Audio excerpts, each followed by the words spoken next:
ज्ञानाग्निदग्धमोहं विजितरिपुदळं दीप्तपौरुषजुष्टं सन्मार्गदर्शनार्थं करिहतजनुषां सत्संगं कल्पयन्तं वैराग्ययोगसिद्धं चरितमुनिमतं विश्ववन्द्यं महन्तं वन्देऽनुकूलचन्द्रं भुवनभयहरं मोक्षदं चेष्टदेवं परम दयाल परमाराध्य इष्टदेव जीवन वल्लभ श्री श्री ठाकुर परमाराध्या जगत जननी श्री श्री बड़मा परम पूज्य पाद श्री श्री बड़दा परम पूज्य पाद श्री श्री आचार्य देव सभी आतुल चरणे मोर शतकोटी विनम्र प्रणति निवेदन करुछि।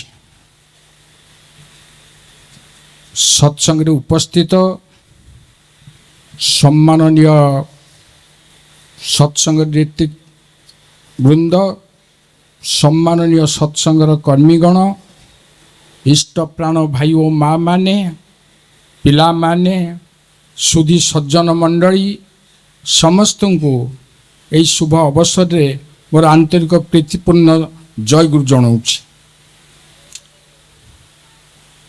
भाद्रव सत्संग परिक्रमा एक क्रम रे आज एठी सत्संग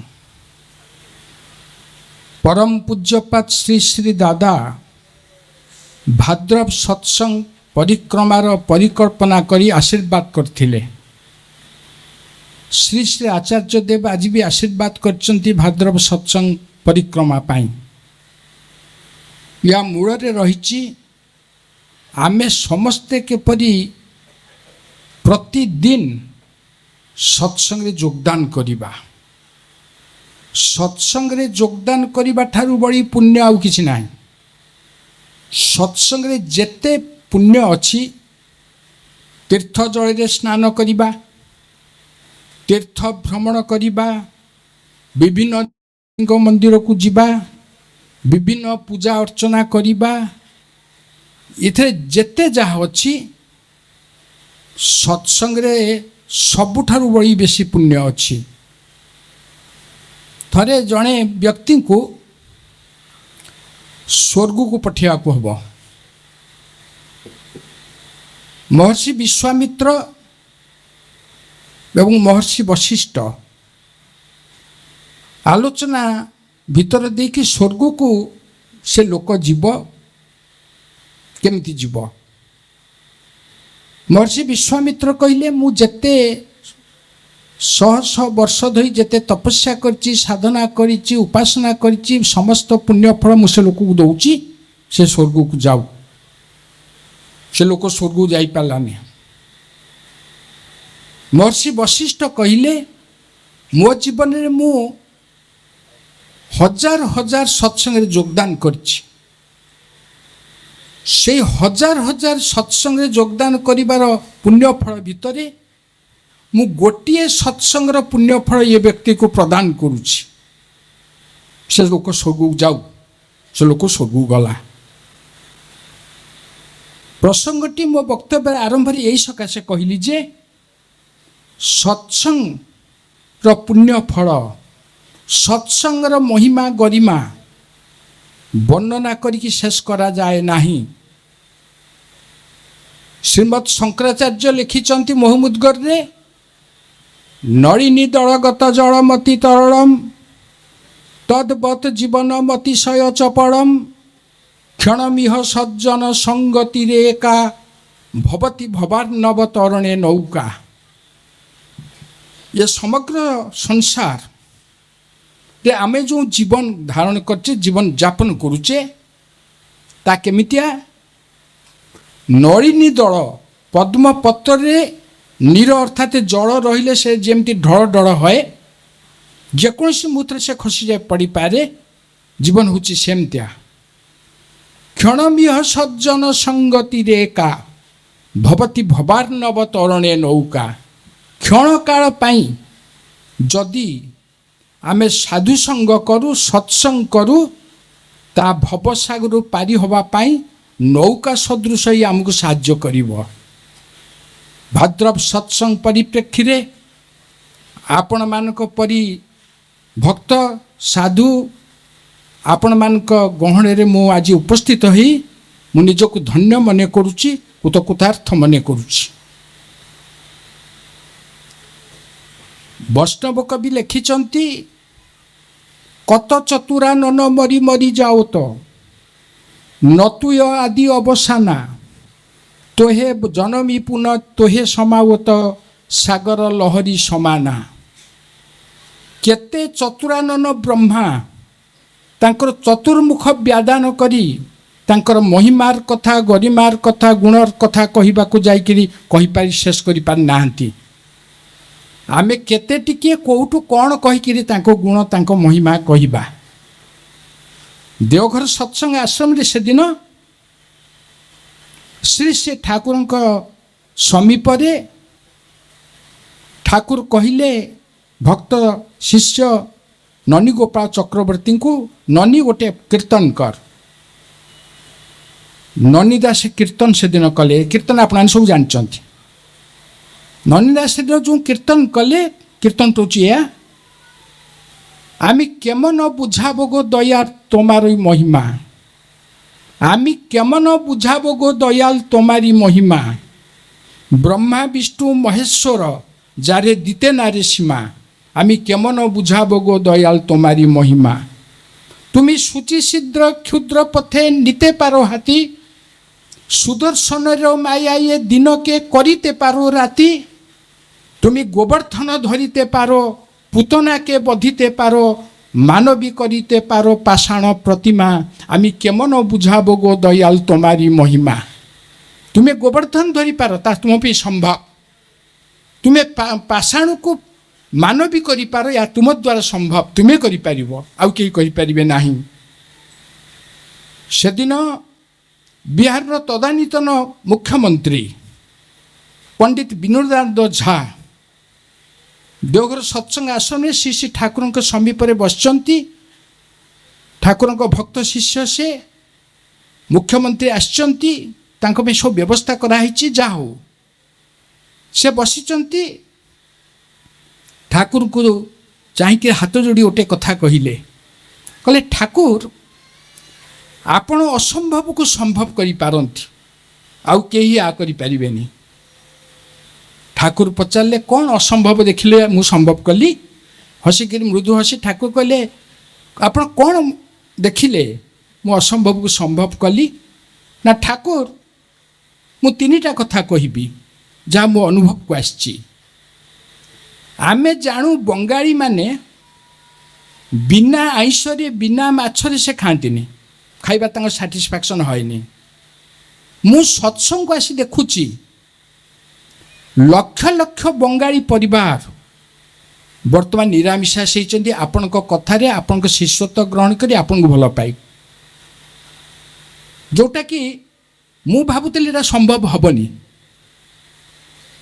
द्वितीय कथा हूँ ठाकुर जिते धर्म को नहीं विद्वेष सांप्रदायिक विद्वेष जो तीव्र गति आगे चली हिंदू मुसलमान बौद्ध ख्रीष्टान जैन इत्यादि इत्यादि नहीं आम मैंने विभक्त ये धर्म आमर से धर्म तांकर ये ठाकुर आमर से ठाकुर आमर ये गुरु आमर से गुरु आम तांकर कहीकि जो आम विभेद व्यतिव्यस्त से तबे ठाकुर मुआसी देखिली सत्संग गोटे एपरी प्लाटफर्म जोटी हिंदू मुसलमान बौद्ध ख्रीष्टान समस्त गोटे प्लाटफर्म अच्छा अन्य कुत्रापि एटा नहीं एटा केवल आपण करि पारंती।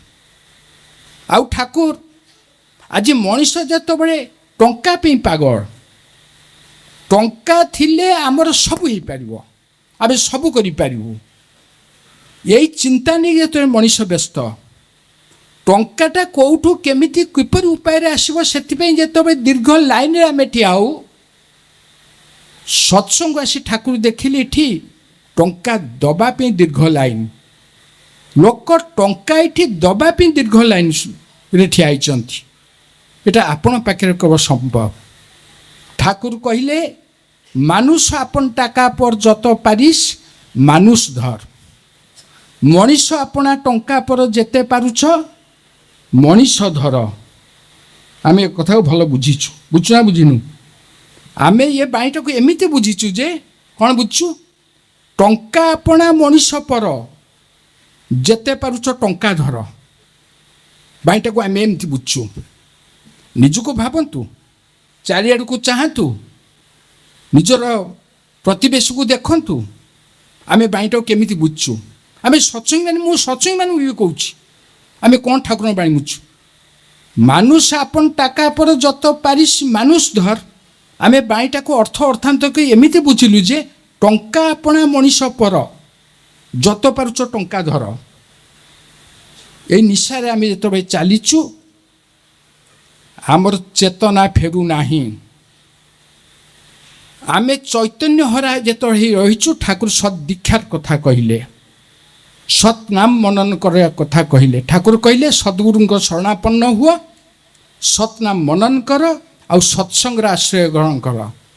ସତ୍ସଙ୍ଗର ଆଶ୍ରୟ ଗ୍ରହଣ କଲେ ମଣିଷର ଚିତ୍ ଶକ୍ତି, ଚେତନା ଶକ୍ତି ଯେଉଁଟା ଅଛି, ଯେଉଁଟା ଲୁପ୍ତ ହୋଇଯାଇଛି, ସୁପ୍ତ ହୋଇଛି, ସେଟା ଜାଗ୍ରତ ହେବ। ଯେଉଁଦିନ ମହାଭାରତ ଯୁଦ୍ଧର ପ୍ରାକ୍କାଳରେ, କହି ବସିଲେ ବହୁତ କଥା କହିବ। ଯେଉଁଦିନ ମହାଭାରତ ଯୁଦ୍ଧର ପ୍ରାକ୍କାଳରେ ଅର୍ଜୁନ କହିଲେ ଶ୍ରୀକୃଷ୍ଣଙ୍କୁ ଯେ ମୋର ରଥ ନେଇକିରି, ଆପଣମାନେ ସବୁ ଏ କଥା ଜାଣିଛନ୍ତି, ମୋ ରଥକୁ ନେଇ ଦୁଇ ସେନାର ମଝିରେ ରଖ, ମୁଁ ଦେଖିବି ଯେ କାହା ସହିତ ମୋତେ ଯୁଦ୍ଧ କରିବାକୁ ହେବ। ଶ୍ରୀକୃଷ୍ଣ ନେଇ ରଥ ରଖିଦେଲେ। ଅର୍ଜୁନ କ'ଣ ଦେଖିଲେ?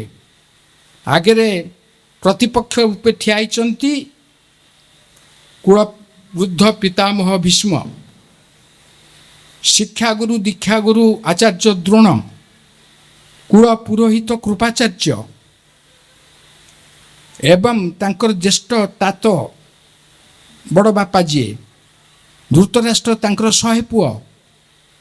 ଏଇମାନେ ହେଉଛନ୍ତି ପ୍ରତିପକ୍ଷ, ଏମାନଙ୍କୁ ମାରିବାକୁ ହେବ। ଅର୍ଜୁନଙ୍କର ବିଷାଦ ଆସିଲା। କହିଲେ ନା, ଆମର ରାଜ୍ୟ ସୁଖ ଦରକାର ନାହିଁ, ଧନ ଦରକାର ନାହିଁ, ଆମେ ବଣରେ ଥିଲୁ, ସେଇ ବଣକୁ ଆମେ ପଳେଇଯିବୁ, ସେମାନେ ସବୁ ଭଲରେ ରହନ୍ତୁ। ଏଇ କଥାଟା ଯେତେବେଳେ ଅର୍ଜୁନ କହିଲା, ଏ କଥାଟା ଆମେ ଶୁଣିବା ବା ଶୁଣୁଛେ, ଆମେ ଭାବୁଛେ କ'ଣ ଅର୍ଜୁନଟା ଉଦାର କଥା କହିଲା, କେତେ ଭଲ କଥା କହିଲା। ଶ୍ରୀକୃଷ୍ଣ କ'ଣ କହିଲେ ଯେ ଅର୍ଜୁନ, ତୁମର ଏ କ୍ଳୀବତା, ଏ କ୍ଳୈବ ଭାବ ତୁମର କାହିଁ ସୃଷ୍ଟି ହେଲା କାହିଁକି? ନା ଏମାନଙ୍କୁ ସବୁ ମୋର ଆତ୍ମୀୟ, ଏମାନେ ସବୁ ମାରିବେ, ଏମାନେ ତୁମର କେହି ନୁହନ୍ତି। ସେଗୁଡ଼ା ସବୁ ମଲା ମଣିଷ ଠିଆ ହେଇଛନ୍ତି, କରିଛନ୍ତି, ଠିଆ ହେଇଛନ୍ତି। ନା କେମିତି? ମହାରଥୀ ଅତିରଥୀ ରଥ ଚଢ଼ିକିରି ନାନା ପ୍ରକାର ଅସ୍ତ୍ରଶସ୍ତ୍ରରେ ଭୂଷିତ ହୋଇ ସେମାନେ ଆସି ଠିଆ ହେଇଛନ୍ତି। ସେମାନେ ମଲା ଲୋକ? ନା ମଲା ଲୋକ ସେ ନୁହନ୍ତି। ଯେତେବେଳେ କୁରୁ ରାଜସଭା ତଳେ ଦ୍ରୌପଦୀକୁ ବିବସ୍ତ୍ର କଲାଗଲା, ଏମାନେ ନଥିଲେ ସେଠି। କୁଳବୃଦ୍ଧ ପିତାମହ ଭୀଷ୍ମ ଯାହାଙ୍କୁ ଆପଣ କହୁଛନ୍ତି, ଅର୍ଜୁନ କହୁଛ ଯାହାଙ୍କୁ, ସେ କ'ଣ? ସେ ଦୃଶ୍ୟ ଦେଖିବେନି ବୋଲି ଆଖିରୁ ଲୁହ ଗଡ଼ି ତଳକୁ ମୁହଁ ପୋତି ଦାଢ଼ି ଆଉଁସୁଥିଲେ ବସି। ଆଚାର୍ଯ୍ୟ ଦ୍ରୋଣ ଯାହାଙ୍କୁ ଦେଖୁଛ, କହୁଛ ସେ ବିଦ୍ୱାନ, ଅସ୍ତ୍ରଶସ୍ତ୍ର ଗୁରୁ, ତୁମର ଗୁରୁ କହୁଛ, ସେ କ'ଣ କରୁଥିଲେ ସେତେବେଳେ? ଏ ଦୃଶ୍ୟ ଦେଖିବେନି ବୋଲି ସେ ମୁହଁକୁ ଆଡ଼େଇକି ପଛକୁ ଚାହିଁକିରି ବସିଲେ। କ'ଣ କରୁଥିଲେ ମାନେ? ମଣିଷ ଭିତରେ ଯଦି ଚେତନା ଶକ୍ତି ନଥାଏ, ଚିତ୍ ଶକ୍ତି ନଥାଏ, ମଣିଷ ଏମିତି ଆଚରଣ କରେ। ସେ ମଲା ଲୋକ ଗୁଡ଼ାକ ଆଚରଣ କରିଥିଲେ। ମଲା ଲୋକ ଗୁଡ଼ାକ ଖାଲି ତୁମେ ଅସ୍ତ୍ରଟା ଫୋପାଡ଼, ସେ ମରିବେ। ଠାକୁର ସେଦିନ ଦୁଃଖ କରି କହୁଥିଲେ ପାବନା হিমায়তপুর সৎসঙ্গ আশ্রমে, আমি একটা জ্যান্ত মানুষ পেলাম না, ମୁଁ ଗୋଟେ ଜୀବନ୍ତ ମଣିଷ ଦେଖିବାକୁ ପାଇଲି ନାହିଁ। ଆମେ ସବୁ କ'ଣ ଜୀବନ୍ତ ନୁହଁ? ଆମେ ଜୀବନ୍ତ। ନିଜକୁ ପଚାରିବା, ମୋର ଚେତନା ଶକ୍ତିଟା କେଉଁଠି ଅଛି? ମୋର ଚିତ୍ ଶକ୍ତିଟା କେଉଁଠି ଅଛି? ମୁଁ କେଉଁଠି ଅଛି? ଏଇଟା ଚିନ୍ତା କରିବାର କଥା। ଏ ଚେତନା ଶକ୍ତିଟା କେମିତି ଆସିବ? କେମିତି? ସେଥିପାଇଁ ଠାକୁର ସଦ୍ଦୀକ୍ଷାର କଥା କହିଲେ, ସତ୍ଶିକ୍ଷାର କଥା କହିଲେ, ସୁବିବାହର କଥା କହିଲେ, ସୁପ୍ରଜନନର କଥା କହିଲେ। ଠାକୁର ବର୍ଣ୍ଣାଶ୍ରମର କଥା କହିଲେ, ବିବାହ ସଂସ୍କାରର କଥା କହିଲେ। ଆମେ ଯେତେ ଯେତେ ଶିକ୍ଷିତ ହେଉଛେ, ଯେତେ ଯେତେ ବିଦ୍ୱାନ ହେଉଛେ, आमे वर्णाश्रम को भांगी भांगी चलचे विवाह विभ्राट सर्वत्र पुरुषोत्तम जेतबेले आसंती वर्णाश्रम कथा ही कहती पुरुषोत्तम जेतबेले आसंती विवाह संस्कार कथा कहती पुरुषोत्तम जेतबेले आसंती सेतबेले भल मनीष केमिति सृष्टि हेबे से कथा कहती नेताजी सुभाष चंद्र बोस जाते ठाकुर पाखक ठाकुर नाना प्रश्न करने भितर ठाकुर कहले तुम्हें जे देश स्वाधीन करने को बाहरच देश स्वाधीन हेले से स्वाधीनता को धरी रखापी जो चरित्र संपन्न मनीष दरकार से कहती से आश्चर्य ठाकुर मुह चाहिए कहते ठाकुर कौन हम ना एपरी भाव में विवाह संस्कार करने को हम आगामी 20-25 वर्ष भितर एपरी गुड़िए पिला जन्म हेबे जो माने देशभक्त हेबे गुरुभक्त हेबे पितृमातृभक्त हेबे से माने देश स्वाधीनता को रक्षा करिवे। नेताजी बहुत समय बसी भाविले कहले ठाकुर मु भावुଥିଲି जे लोक सब शिक्षित करदेले हाईली एजुकेटेड करदेले लोक सब चेतना फेरी आसो लोक देश स्वाधीनता रक्षा करेंगे किंतु ठाकुर मु आज आपण कथा शुणी भावुची जे सत कथा शिक्षा दिया जे क्या शिक्षा दिया शिक्षा पाइबा पाई फे पिला कहाँती ताकू शिक्षा दिया आज प्रत्येक परिवार रे पिला कोठी अछंती केमिति अछंती निजे भाभी देखंतु ये भावनाटा विक्षिप्त हो पड़ी आज ये भाभी देखंतु मनीष जदि मनीष न होए मनीष भीतर यदि चेतना शक्ति जागृत न होए ताहले भल पिला जन्म हेबे कोठी आज धर्म कले पूजा अर्चना कले होम यज्ञ कले नाना प्रकार वाद्य बजेले नाना प्रकार देव मंदिर तैयारी कले धर्म हब ये धारणा नहीं जो आम समस्ते चलीचु ठाकुर कहले अन्य बांचाए निजे थाके धर्म बोले जानिस ताके धर्मे सबाई बांचे बाड़े संप्रदायटा धर्म नारे धर्म जीवन दीप्त रहे जानी था धर्म एक ही है से कथा धर्म कथा कहला बेले मन पड़ुछि मोर भारत जड़े विशिष्ट विद्वान दार्शनिक पूर्वतन राष्ट्रपति डॉक्टर सर्वपल्ली राधाकृष्णन खंडे बही लिखिं से बही से लिखिं dharma is that which bind society together that which divide society breaks it into parts makes people fight one another is adharma धर्म होची ताहा जहाँ समाज को एकता सूत्र बांधि रखे जहाँ समाज रे विभेद सृष्टि करे विच्छिन्नता आने परस्पर भितर फाइट करिवार प्रतिद्वंदिता करिवार अभ्यास जारी रखे ता होची अधर्म समाज बड़ कथा निज परिवार को देखंतु एकता सूत्र आम कहीं बांधि पारुने आम पाखे आम आगे एक नहांती बोली आम एकता सूत्र बांधि पारुने से दिन ठाकुर कथा शुणी तदानीतन जड़े वैज्ञानिक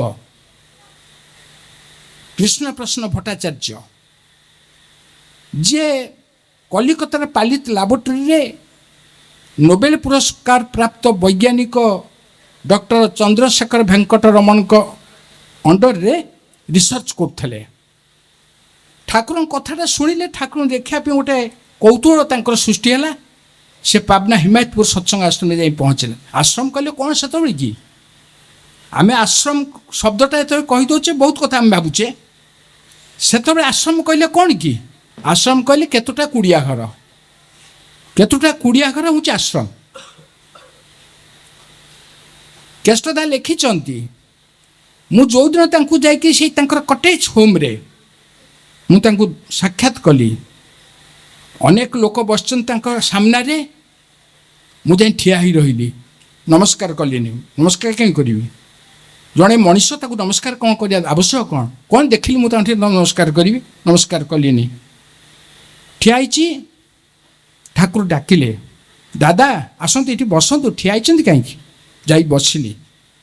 ମୋତେ ଧୀର କଣ୍ଠରେ ପଚାରିଲେ, ଦାଦା ଆପଣ କ'ଣ କେବେ କାହାକୁ ପ୍ରଣାମ କରନ୍ତି ନାହିଁ? ମୁଁ ଖୋଜୁଥିଲି ସେମିତିଆ ଗୋଟେ ପ୍ରଶ୍ନ ଖୋଜୁଥିଲି। ମୁଁ କହିଲି କାହିଁକି? ମୁଁ କାହିଁକି କାହାକୁ ପ୍ରଣାମ କରିବି? ଆପଣ ଟିକେ କ'ଣ ଅଛି ଯେ ମୁଁ ଆପଣଙ୍କୁ ପ୍ରଣାମ କରିବି? ମୁଁ ଦେଖିଲି, ମୁଁ ରୁଟ୍ ଭଏସ୍ରେ ଆଘାତ ଦେଲା ବାଗିଆ କଥା ମୁଁ କହିଲି, ୱାର୍ଡ଼ ୟୁଜ୍ କଲି। ମୁଁ ଦେଖିଲି ତାଙ୍କ ମୁଖମଣ୍ଡଳରେ କିଛି ବି ପରିବର୍ତ୍ତନ ଆସିଲା ନାହିଁ। ଶାନ୍ତ ଶିଷ୍ଟ କୋମଳ ଶିଶୁ ପରି ଟିକେ ହସିଲେ ମାତ୍ର, କିଛି ନାହିଁ। କିଛି ସମୟ ପରେ ସେ ନିଜେ ତାଙ୍କ ଆଡ଼କୁ କହିଲେ, ତାହେଲେ ଦାଦା ଦେଖୁଛନ୍ତି ଏ ଯେଉଁ ଆଗରେ ଯେଉଁ ବାବୁଲା ଗଛଟା ଅଛି, ଗତ ବାତ୍ୟାରେ ଏ ବାବୁଲା ଗଛଟା ଭାଙ୍ଗି ଯାଇଥିଲା। ତାର ମେନ୍ ଷ୍ଟେମ୍ଟା ତ ଭାଙ୍ଗି ଯାଇଥିଲା, ମୂଳ ଗଇଣ୍ଡାଟା ତାର ଭାଙ୍ଗି ଯାଇଥିଲା। ଦେଖୁଛନ୍ତି ସେ ଯେଉଁ ଜାଗାଟାରେ ଭାଙ୍ଗି ଯାଇଥିଲା ସେଇଠୁ କେତେ କେତେ ପ୍ରାୟ 50-100 ଖଣ୍ଡେ ସବୁ ବ୍ରାଞ୍ଚ ସବୁ ବାହାରିଛି। କିନ୍ତୁ ହେଲେ କ'ଣ ହେବ, ସେ ଯେଉଁ ମୂଳ ଗଇଣ୍ଡା ଭାଙ୍ଗି ଯାଇଥିଲା ସେ ଜାଗାରେ ଦାଗଟା ଅଛି। ମୋର ସେମିତି ଟେ ମ୍ୟାଲେରିଆ ହେଇଥିଲା, ମୁଁ ସିଙ୍କୋନା ଇଞ୍ଜେକ୍ସନ୍ ନେଇଥିଲି। ସେଇଦିନଠୁ ବୁକୁ ଭିତରେ ଗୋଟେ ମୋର କେମିତି ଅଭାବ ବୋଧ ହୁଏ। ଆପଣମାନଙ୍କୁ ଦେଖିଲେ ମୋତେ ଖୁସି ଲାଗେ, ଏଇ ଅଭାବ ବୋଧଟା ମୋର ଦୂରୀଭୂତ ହୋଇଯାଏ। ମୁଁ ଅପେକ୍ଷା କରିଥିଲି ଏମିତିଆ ଗୋଟେ ସୁଯୋଗକୁ। ମୁଁ ସାଙ୍ଗେ ସାଙ୍ଗେ ପଚାରିଲି, ଆପଣ ହେଉଛନ୍ତି ଏମାନେ ଯିଏ ବସିଛନ୍ତି ତାଙ୍କର ଗୁରୁ? ଆପଣ ହେଉଛନ୍ତି ରିଡିମର ଅଫ୍ ଦି ସୋସାଇଟି ଏମାନେ ଡିକ୍ଲେୟାର କରୁଛନ୍ତି? ଆପଣ ସବୁ କରିପାରନ୍ତି ବୋଲିକି ଏମାନଙ୍କର ସବୁ ବିଶ୍ୱାସ ଅଛି? ଆପଣ ଆପଣଙ୍କର ମ୍ୟାଲେରିଆ ଜ୍ୱର ଭଲ କରିପାରନ୍ତି ନାହିଁ, ସିଙ୍କୋନା ଇଞ୍ଜେକ୍ସନ୍ ନିଅନ୍ତି? ହସିଲେ ସେ, କହିଲେ ଯେଉଁ ବାବୁଲା ଗଛ କଥାଟା କହିଲି ମୁଁ, ଜୀବନରେ ଘାତ ପ୍ରତିଘାତ ଆସିବ, ଜୀବନରେ ଦୁଃଖ କଷ୍ଟ ଆସିବ, ଜୀବନରେ ରୋଗ ବୈରାଗ୍ୟ ଆସିବ, ଜୀବନ ସବୁ ଆସିବ। ସେଇ ଜୀବନ ହେଉଛି ସୁନ୍ଦର, ଗୋଟାଏ ଘାତ ପ୍ରତିଘାତରେ ଯେ ସହସ୍ର ଭାବରେ ଶହ ଢଙ୍ଗରେ ସେ ବିସ୍ତାରିତ ହେବ, ତାହା ହେଉଛି ଜୀବନ। କେଷ୍ଟଦା ଲେଖିଛନ୍ତି, ମୁଁ ତାଙ୍କ ସହିତ କେତେ କଥାବାର୍ତ୍ତା କଲି, ବିଜ୍ଞାନର କଥାବାର୍ତ୍ତା କଲି। ସେତେବେଳେ ବିଜ୍ଞାନ ଯେଉଁ କରେଣ୍ଟ ଡିସ୍କଭରି ସବୁ ଥିଲା, invention, atom, neutron, electron, proton, quanta, radium, ଏଇସବୁ ସେତେବେଳକାର ସବୁ ନୂଆ ନୂଆ ଇନଭେନସନ୍ ଥିଲା। ମୁଁ ସେ ବିଷୟରେ କଥାବାର୍ତ୍ତା କଲି। ପ୍ରୋଫାଉଣ୍ଡଲି ସେ ସମସ୍ତ ପ୍ରଶ୍ନ ଉତ୍ତର ଦେଲେ। ମୁଁ ପଚାରିଲି, ଆଉ କ'ଣ ସବୁ ଆପଣ ପଢ଼ିଛନ୍ତି କେଉଁଠି? ଶୁଣି ଆଶ୍ଚର୍ଯ୍ୟ ହେଲି, ସେ ଖଣ୍ଡିଏ ବି ବାହାର ବହି ପଢ଼ିନାହାନ୍ତି। ତାଙ୍କର ସେମିତି କିଛି ଏଜୁକେସନାଲ୍ କ୍ୱାଲିଫିକେସନ୍ ନାହିଁ, କିନ୍ତୁ ସେ ସବୁ କହିପାରନ୍ତି। କେଷ୍ଟଦା ଲେଖିଛନ୍ତି, I vaguely apprehended he can see the sciences, he can perceive the ultra atom. ବିଜ୍ଞାନର ସେ ମୂର୍ତ୍ତ ପ୍ରତୀକ, ଧର୍ମର ସେ ମୂର୍ତ୍ତ ପ୍ରତୀକ, ପ୍ରେମ ଘନ ମୂର୍ତ୍ତି ସେ। ପ୍ରେମ ଗୋଟେ ଶବ୍ଦ କୀର୍ତ୍ତନ କଲାବେଳେ କହୁଥିଲେ, ପ୍ରେମ ଗୋଟେ ଶବ୍ଦ, ଏ ଶବ୍ଦଟା ଆମେ ଜାଣିଛେ, ଏ ଶବ୍ଦକୁ ଅର୍ଥାନ୍ତର କରିବା ଆମେ ଜାଣିଛେ, ଏ ଶବ୍ଦକୁ ନେଇକିରି ଗୋଟେ ସଦ୍ଭାବ ସୃଷ୍ଟି କରିବା ଏଇଟା ବି ଆମେ ଜାଣିଛେ। ପ୍ରେମକୁ କେହି ଦେଖିନାହାନ୍ତି, ପ୍ରେମକୁ କେହି ଦେଖିନାହାନ୍ତି, ପ୍ରେମ ମ୍ୟାଟେରିଆଲାଇଜ୍ଡ ହେବା କେହି ଦେଖିନାହାନ୍ତି। ପ୍ରେମ ହେଉଛନ୍ତି କିଏ ନା ସେ ନିଜେ, ସେ ନିଜେ ହେଉଛନ୍ତି ପ୍ରେମ, ପ୍ରେମର ଘନ ବିଗ୍ରହ, ପ୍ରେମର ଘନୀଭୂତ ରୂପ। ଭଲ ପାଇବା ବୋଲି ଚିତ୍କାର କଲେ ଭଲ ପାଇବା ଆସେ ନାହିଁ। ପ୍ରେମ ବୋଲି ଚିତ୍କାର କଲେ ପ୍ରେମ ହେଇପାରେ ନାହିଁ। ପ୍ରେମ ସ୍ଥାପନ କରିବା ପାଇଁ ସ୍ୱାମୀ ସ୍ତ୍ରୀ ଜୀବନ ଠାରୁ, ପାରିବାରିକ ଜୀବନ ଠାରୁ, ପିତାପତ୍ର ଜୀବନ ଠାରୁ ସବୁ ଜୀବନରେ ଆମେ ଯେତେ ପ୍ରଚେଷ୍ଟା କଲେ ମଧ୍ୟ ତାହା ହେଇପାରେ ନାହିଁ।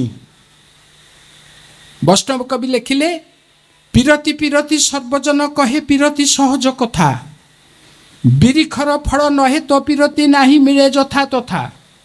ପିରତି ଅନ୍ତରେ ପିରତି ମନ୍ତରେ ପିରତି ସାଧିଲ ଯିଏ, ପିରତି ରତନ ଲଭିଲ ସେ ଜନ ମହାଭାଗ୍ୟବାନ ସିଏ। ଏଇଟା ମନ୍ତ୍ରରେ ପ୍ରୀତିକୁ ସାଧନ କରାଯାଏ, ଅନ୍ତର ଭିତରେ ପ୍ରୀତିକୁ ସାଧନ କରାଯାଏ। ଅନ୍ତର ଭିତରେ ପ୍ରେମ ଘନ ମୂର୍ତ୍ତି ଯିଏ, ତାଙ୍କୁ ବସେଇଲେ ତ, ତାଙ୍କୁ ସ୍ଥାପନ କଲେ ତ। ଭାବିବାର କଥା ଆଜି ଦୁନିଆ କୁଆଡ଼େ ଯାଉଛି। ଟଙ୍କା ପଛରେ ଗୋଡ଼ି ଗୋଡ଼ି ଗୋଡ଼ି ଗୋଡ଼ି ଯେତେବେଳେ ଆମେ କ୍ଳାନ୍ତ ହୋଇପଡ଼ୁଛୁ, ଦୁନିଆରେ କ'ଣ ହେଇଛି ଗୋଟେ ରିସେଣ୍ଟ ଖବର ଆପଣମାନଙ୍କୁ ଦେବି। ଆପଣ ଜାଣିଛନ୍ତି ମୁଁ କହୁଛି, ଭାରତବର୍ଷର ସବୁଠାରୁ ବଡ଼ ଧନୀ ହେଉଛନ୍ତି କିଏ? ମୁକେଶ ଅମ୍ବାନୀ। ମୁକେଶ ଅମ୍ବାନୀଙ୍କର ଜଣେ ନିୟରେଷ୍ଟ ଲୋକ, କର୍ମଚାରୀ, ତାଙ୍କ ନାଁ ହେଉଛି ପ୍ରକାଶ ସାହା। ତାଙ୍କର ଦରମାର ପ୍ୟାକେଜ ହେଉଛି 75 କୋଟି। ତାଙ୍କ ଦରମା ପ୍ୟାକେଜଟା କେତେ? 75 କୋଟି। ଏଇ 3-4 ମାସ ତଳେ ପ୍ରକାଶ ସାହା ତାଙ୍କର ବିଳାସପୂର୍ଣ୍ଣ ବଙ୍ଗଳା, ଗାଡ଼ି ବାଡ଼ି ଘୋଡ଼ା ଗାଡ଼ି ଯାହା କିଛି ଥିଲା ସବୁ କିଛି ପରିତ୍ୟାଗ କରି ସ୍ୱାମୀ ସ୍ତ୍ରୀ ଉଭୟ ମୁଣ୍ଡ ଲଣ୍ଡା କରି ଧଳା ଲୁଗା ଧଳା ଚଦର କାନ୍ଧରେ ପକେଇ ଖାଲି ପାଦରେ ସନ୍ନ୍ୟାସୀ ଚାଲିଗଲି ଜୈନ ଧର୍ମ ଗ୍ରହଣ କରି। ଟଙ୍କା ତ ତାଙ୍କର ଅଭାବ ନଥିଲା, ବିଳାସ ବେଶନ ତ ଅସୁବିଧା ନାହିଁ। ଟଙ୍କା ହେଲେ ତ ସବୁ ହେଇପାରିବ ବୋଲି ଆମର ଗୋଟେ କଳ୍ପନା ଅଛି, ତାଙ୍କର ତ ସବୁ ହେଇପାରିଥାନ୍ତା। ଏମିତି କାହିଁ ଅବସ୍ଥା ହେଲା? ମଣିଷ ଜୀବନ ଖୋଜେ, ମଣିଷ ସତ୍ୟକୁ ଖୋଜେ। ଯେ ଜୀବନ ଖୋଜି ପାରେ ନା, ସତ୍ୟକୁ ଖୋଜି ପାରେ ନା, ଆମେ ତାକୁ କେତେ ଦୂର ମଣିଷ କହିବା କି ନ କହିବା ସେଟା ଭାବିବାର କଥା। ମଣିଷ ଯେତେବେଳେ ଜୀବନକୁ ଖୋଜି ଖୋଜି ନ ପାଇଲା, ଟଙ୍କା ପଛରେ ଗୋଡ଼େଇଲା, ଜୀବନ ଦେବତା ଆସିଛନ୍ତି, ହାତ ଧରି ବାଟ ବତେଇ ଦେବା ପାଇଁ ସେ ଆସିଛନ୍ତି। ମଣିଷର ଯେତେ ପ୍ରକାର ଦୁର୍ବଳତା ଅଛି, ଆବିଳତା ଅଛି, ମାଳିନ୍ୟ ଅଛି, ତାକୁ ଦୂରୀଭୂତ କରି ତାକୁ ଶୁଦ୍ଧ ସୁବର୍ଣ୍ଣ ବ୍ୟକ୍ତିତ୍ୱରେ ପ୍ରତିଷ୍ଠିତ କରିବା ପାଇଁ ସେ ଆସିଛନ୍ତି। ଦୀକ୍ଷାର କଥା କହିଛନ୍ତି, ସତ୍ସଙ୍ଗର କଥା କହିଛନ୍ତି, ଯଜନ ଯାଜନ ଇଷ୍ଟଭୂତି କରିବାର କଥା କହିଛନ୍ତି, ବର୍ଣ୍ଣାଶ୍ରମର କଥା କହିଛନ୍ତି, ବିବାହ ସଂସ୍କାରର କଥା କହିଛନ୍ତି, ଭଲ ପିଲା ସୃଷ୍ଟି କରିବାର କଥା କହିଛନ୍ତି। ଭଲ ପିଲା ଯିଏ ସୃଷ୍ଟି କରିବେ, ଯିଏ କିଏ? ଭଲ ପିଲା ତ ତୁ ଜନ୍ମ କରିବୁନି ନା, କରିବୁ? ଭଲ ପିଲା ଯିଏ ଜନ୍ମ କରିବେ ଅର୍ଥାତ୍ ମା ମାନେ, ସେ ଭଲ ହେଲେ ତ। ସେ ଭଲ ହଉନାହାନ୍ତି କାହିଁକି? ଇଷ୍ଟନିଷ୍ଠା ନାହିଁ, ଗୋଟେ ଜୀବନରେ ବିଶ୍ୱାସ ଦରକାର, ସେ ବିଶ୍ୱାସ ନେଇ ଚାଳିବା ନାହିଁ। ସ୍ୱାମୀ ନିଷ୍ଠା ନାହିଁ, ସ୍ୱାମୀ ଭକ୍ତି ନାହିଁ। ପିଲା ପାଠ ପଢ଼ୁଛି, ଡଜଣ୍ଟ ମ୍ୟାଟର। ପିଲା ବହୁତ ପାଠ ପଢ଼ିକିରି ସେ ଏମିତି ଓଡ଼ିଶାଠୁ ଆରମ୍ଭ କରିକି ଆଉ ଯୁଆଡ଼େ ଯୁଆଡ଼େ ଯାଇ ଆମେରିକା କାଲିଫର୍ଣ୍ଣିଆ ଯୁଆଡ଼େ ଯାଉଛି ଲକ୍ଷ ଲକ୍ଷ ଟଙ୍କା ରୋଜଗାର କରୁଛି। ପିଲା ବି ଭଲ ପାଠ ପଢ଼ୁଛନ୍ତି। ଏବେ ସବୁ ଆମ ବେଳେ ଯେମିତି ପିଲା ପାଠ ପଢ଼ୁନଥିଲେ, ଏବେ ସବୁ ପିଲା ଭଲ ପାଠ ପଢ଼ୁଛନ୍ତି, ଆମେ ଦେଖୁଛୁ। ଲକ୍ଷ ଲକ୍ଷ ଟଙ୍କା ରୋଜଗାର ବି କରୁଛନ୍ତି। କିନ୍ତୁ ଆପଣମାନେ ତ ଅଛନ୍ତି ସହରରେ, ଆମେ ତ ମଫସୁଲରୁ ଆସିଛୁ। ସହରରେ ଦେଖୁଥିବେ ସବୁ ବଡ଼ ବଡ଼ କୋଠାରେ କେତେ ଜଣ ଲୋକ ରହନ୍ତି, ଆଉ ସେ ଖାଆନ୍ତି କ'ଣ, କେମିତି ଚଳନ୍ତି ଦେଖୁଥିବେ। କାହିଁକି ହେଇଛି? କ'ଣ ପାଇଁ ଏଇଟା ହେଲା? ପାଠ ପଢ଼ିକି ଆମେ ମଣିଷ ହେବେ। ଆମ ପିଲା ମଣିଷ ହେଉଛନ୍ତି, କ'ଣ ହେଉଛନ୍ତି? ପଣସ। ପଣସ ମାନେ କ'ଣ? ଯେଉଁଠି ହାତ ମାରିବ ସେଠି କଣ୍ଟା, ହାତ ମାରିଦେଲେ କଣ୍ଟା, ହାତ ଫୁଟି ଯାଉଛି। ଏଇଟା ଭାବୁନି ଆମେ କେବେ। ସେଥିପାଇଁ ଦୀକ୍ଷାର କଥା ଠାକୁର କହିଲେ, ସ୍ୱସ୍ତିନୀ ବ୍ରତ ଗ୍ରହଣ କରିବାର କଥା ଠାକୁର କହିଲେ, ତପଶ୍ଚର୍ଯ୍ୟ ଜୀବନ ଯାପନ କରିବାର କଥା ଠାକୁର କହିଲେ। ବ୍ୟକ୍ତି ଜୀବନ ଠିକ୍ ହେଲେ ଦାମ୍ପତ୍ୟ ଜୀବନ ଠିକ୍ ହେବ। ସ୍ୱାମୀ ଭଲ, ତା ମାନେ ସ୍ତ୍ରୀ ନିଶ୍ଚୟ ଭଲ। ସ୍ତ୍ରୀ ଭଲ ହେଉନି, ସ୍ୱାମୀ ଭଲ, ଏମିତିଆ ଗୋଟେ କଥା କିଛି ନାହିଁ। ସ୍ତ୍ରୀ ଭଲ ହେଲେ ସ୍ୱାମୀ ବି ଭଲ ହେବେ। ସ୍ତ୍ରୀ ଯଦି କହିବେ ଯେ ମୁଁ ଭଲ, ମୋ ସ୍ୱାମୀ ଭଲ ହେଉନି, ଏଇଟା ମିଛ କଥା, ଏମିତିଆ କଥା ହଏନି। ତେଣୁ ସ୍ୱାମୀ ସ୍ତ୍ରୀଙ୍କ ପବିତ୍ର ଦାମ୍ପତ୍ୟ ଜୀବନ ଯେଉଁ ସ୍ଥାନରେ ହୁଏ, ଅର୍ଥାତ୍ ସେଇ ବେଡ଼ରୁମ୍ ଧର୍ମକ୍ଷେତ୍ର, ସେଗୁଟାକ ସେଇଠି ଧର୍ମ ଅଛି, ଯେଉଁଠି ପରବର୍ତ୍ତୀ ନେକ୍ସଟ ଜେନେରେସନ୍ ତିଆରି ହେଉଛନ୍ତି। परवर्ती प्रजन्म जोठी तैयारी होउचंती सेटा होची धर्मक्षेत्र। धर्म को आम बाहर कौन बुली खोजुचे एटा भाविबार कथा। ठाकुर आसचंती आचरण करी देखई देइचंती जीवन आचरण माध्यम देखई देइचंती व्यक्ति जीवन केमिति होबा दरकार, दाम्पत्य जीवन केमिति होबा दरकार, पारिवारिक जीवन केमिति होबा कथा से आचरण करी देखई देइचंती। आसंतु आमे दीक्षा ग्रहण करछे बा जे दीक्षा ग्रहण करी नाते दीक्षा ग्रहण करंतु, स्वस्थनी व्रत ग्रहण करंतु, जजन जाचन इष्टभूति करंतु, सदाचार पालन करंतु, सुविवाह माध्यम रे सुप्रजनन माध्यम रे भल पिला समाज को परिवार समाज को उपढौकन दियंतु ठाकुर चाहिचंती। एति कहि मोर वक्तव्य रखुची। समय हेची निर्देश भी आसिला बंद करिवा पाई समय हेची कहले मु आउ घंटा कहबी 2 घंटा कहबी। थरे जयपुर कोरापुट जयपुर गोटे कथा मते पचारे गोटे प्रश्न से प्रश्न मु 2.5 घंटा ठिया देली सेटा कही हबो। आमे समय रे बंधा सत्संग आमको श्रृंखला शिखेछि आमे श्रृंखलित हवा। सत्संग आमको श्रृंखला शिखेछि आमे श्रृंखलित हवा दरकार। जय गुरु। सर्वे भवन्तु सुखिनः, सर्वे सन्तु निरामया, सर्वे भद्राणि पश्यन्तु, मा कश्चित् दुःख भाग् भवेत्। जय गुरु। समस्त जय गुरु।